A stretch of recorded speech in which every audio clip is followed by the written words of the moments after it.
So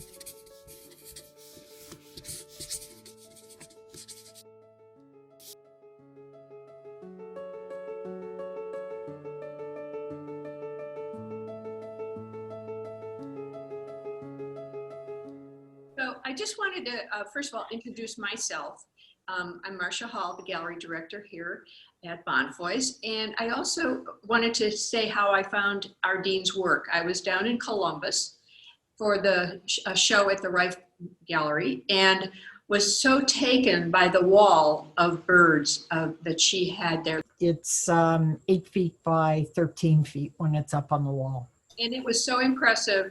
And we had already started to plan the show. And I thought you'd be a perfect addition to our exhibition. So as we all know, our show had been postponed in the spring, and now we're back up and running. So I wanted to have you explain to our audience about your work and what are your thoughts about these pieces. They're absolutely wonderful and very intriguing. Well, the work, I've been able to be in the Museum of Biological Diversity at OSU. It's kind of off campus and not really open to the public. They do an open house once a year, which is where I first saw some of this and just was totally intrigued and started asking about being able to come in and photograph boxes, cases, drawers of materials. And initially the answer, of course, was no. So it took a little time to get that worked out.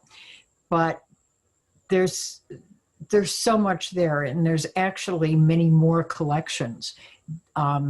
The work in your exhibition is from the tetrapod collection, which has four-legged anything is in that collection.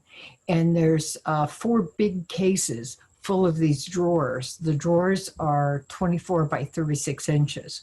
So the work you saw at the Rife was printed 1-to-1 with that drawer size, which is why it ends up looking so big. But I'm really intrigued by that, because then you're actually seeing the specimens as they really look. And all of them are labeled with where they were captured, dates, etc. And if the prints are too small, you really can't read that. So that's why I really prefer printing them full size. The one behind you that is a drawer is smaller, but still very readable.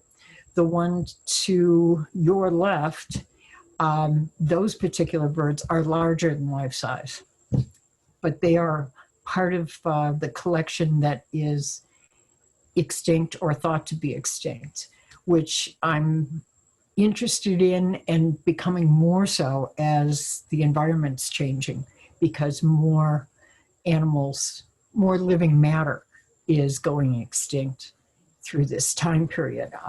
And so I think of it as a way of sort of showing that, which I'm really intrigued by.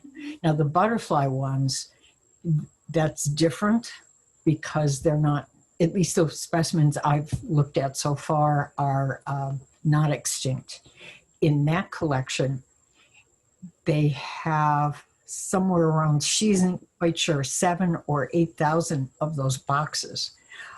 So I'm talking to her about getting in there and just going through all of them, rather than I just went through the first bank of specimen cases to pick out ones that I liked the best, the way they laid out in the box, or the colors, or the particular insect that it was. And I'm hoping soon that the restrictions at Ohio State will be lifted and I'll be able to go back into the collection. Right now, nobody's in there. Well, we certainly love the work, and really, as I said, they're just beautiful photographs and very impressive. Thank you. Yeah, but they're not, some of them are no longer with us, but at least you're able to show people what was around in, I think, late 1800s, right? The 1840s were the oldest specimens that I saw so far. Mm-hmm. There are other, of course, birds, that the famous dodo bird that went extinct, and there is no sample of them. There's only artist drawings of supposedly what they look like. I hate to think that more of these wonderful birds are going to disappear, but unfortunately, I'm afraid that is happening. Well, we're happy that you're part of our exhibition. Thank you. Well, I'm really thrilled to be part of it. Great. Thank you so much.